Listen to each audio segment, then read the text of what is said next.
J'ai souvent été pris à partie de la façon suivante. Où est donc l'utilité de l'eau? À quoi bon ce baptistère? Après tout, c'est une chose spirituelle. Si nous nous unissons avec Christ dans sa mort, dans sa mise au tombeau, c'est une affaire spirituelle.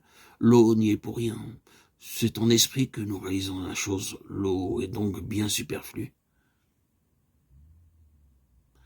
Le baptême, est-ce là l'enseignement du Nouveau Testament?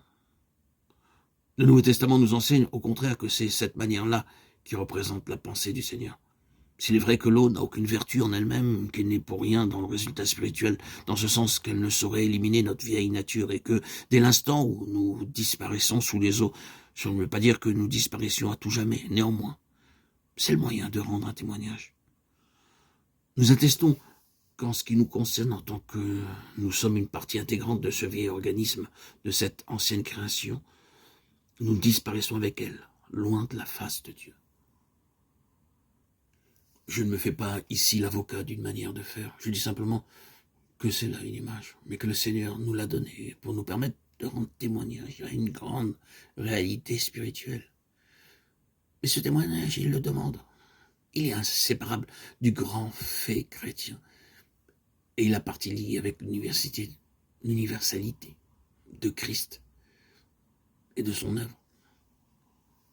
Il en est de même pour la table du Seigneur. Aucun de nous ne croit que le pain est Christ, littéralement, qu'à un moment donné, la personne de Christ est entrée dans ce produit de la main des hommes, et qu'en prenant le pain, nous prions Christ, littéralement.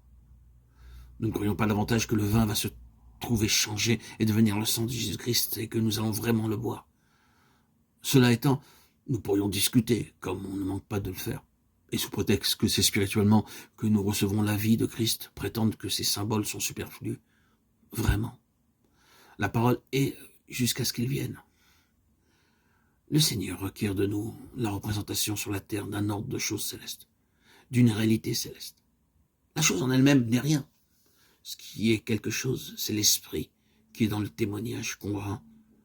Ce n'est pas une ordonnance religieuse, c'est un témoignage. Ce témoignage concerne la nature corporative, collective de l'onction. Spirituellement parlant, dans le baptême, nous avons en tant que partie intégrante de l'ancienne création disparue aux yeux de Dieu. Quelqu'un qui a vraiment passé par le baptême n'est plus jamais considéré par Dieu comme faisant partie de l'ancienne création. Dieu ne nous garde pas, il nous regarde, ni vous ni moi, comme des éléments de l'ancien régime, quelle que soit la place que le vieil homme puisse encore occuper. C'est fini. Dans la mort de Christ, nous avons disparu, comme représentants de l'ancienne création. C'est terminé. L'ancienne création, le vieil homme est mort. Quand j'ai passé par le baptême, c'est là la position que j'ai prise. Depuis lors, il y a bien des choses que j'ai comprises, que je ne comprenais pas. Mais sur la base des lumières que j'avais alors, le Seigneur a tout accepté. Il a entrepris de me conduire par la suite dans ce que j'ignorais ou n'avais pas compris. C'est pour cela qu'il n'est pas nécessaire d'être baptisé chaque fois qu'une lumière nouvelle se fait jour dans notre esprit. Le baptême marque notre sortie de l'ancienne création. En nous relevant de ce tombeau symbolique, nous nous déclarons ressuscités avec Christ comme partie intégrante d'une nouvelle création. Mais qu'est-elle donc, cette nouvelle création? Organisme nouveau. Il n'est pas comme l'ancienne création qui est un ensemble complètement désorganisé. Toutes les articulations de ce grand corps sont disloquées, toutes les fonctions s'accomplissent dans la mauvaise direction. Tous les réflexes se donnent à rebours, tous les mouvements sont à contresens.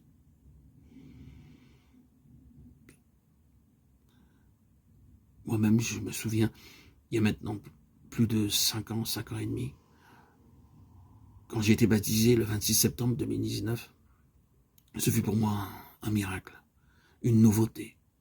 Je suis sorti de l'eau dans laquelle j'ai été immergé, dans ce lac de ma ville, immergé totalement. J'en suis ressorti régénéré, différent. Ma vision était différente. Les couleurs étaient du monde beaucoup plus colorées, vives. Et mon corps, mon être, mon squelette s'est subitement redressé, comme pour témoigner de cette dignité d'avoir reçu le sceau de l'esprit. Ce fut une merveille pour moi. Pendant plus de 51 ans, puisque c'était l'âge dans laquelle j'ai reçu le baptême pendant 51 ans. J'étais recroquevillé sur moi-même.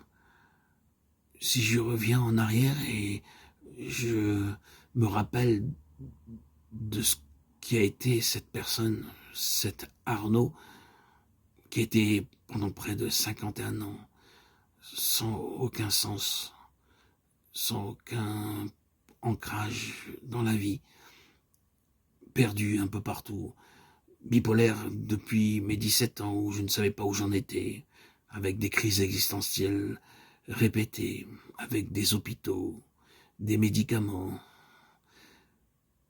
répétés. Quelle douleur, quelle souffrance. J'avais pris la croix pendant toute mon adolescence, ma préadolescence, ma propre vie, sans m'en apercevoir, sans savoir que c'était une préparation pour recevoir le Christ. Je m'y attendais pas réellement.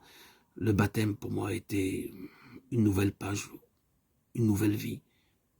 J'ai commencé par ouvrir 1 an et demi après ma nouvelle chaîne, qui est aujourd'hui ancienne et qui est en dormance. Ma chaîne historique, Yeshua, Meler HaMashiach, Jésus, Christ, Roi Messie.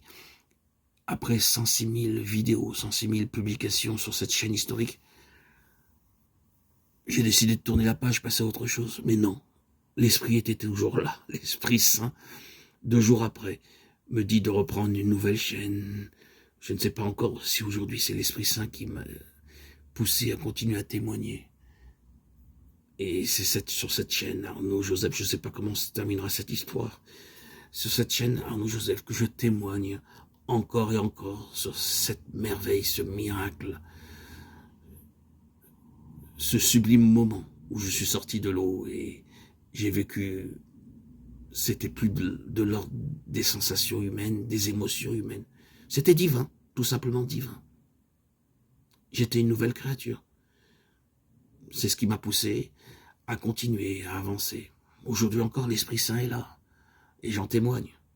Cette vie régulière, cette régénérescence constante, sans chercher à voir ailleurs, à faire des exercices spirituels ou des exercices yogiques ou des méditations ou des techniques, sans aucun exercice particulier.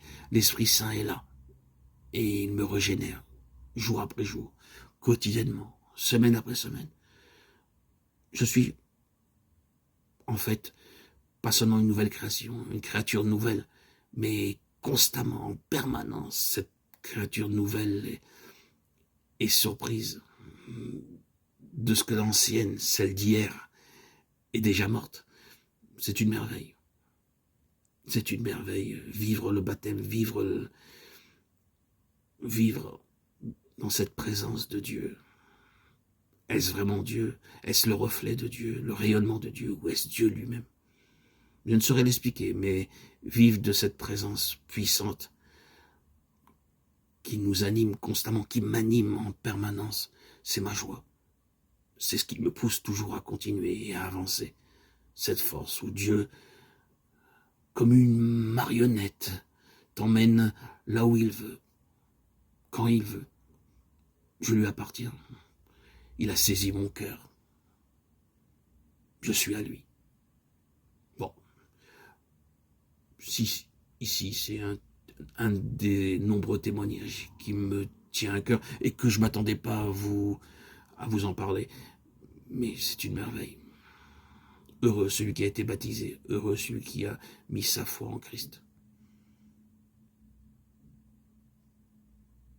Merci Seigneur Jésus pour cette nouvelle vie, cette nouvelle création qui a fait de moi ton disciple, qui me permet de maintenir toujours la discipline et l'ordre dans ma vie pour pouvoir te suivre, marcher sur tes pas. Alléluia. Gloire à Dieu, au plus haut des cieux, et paix sur la terre aux hommes qu'il aime. À toi Seigneur, tout honneur, toute gloire pour les siècles des siècles. Alléluia. Alléluia.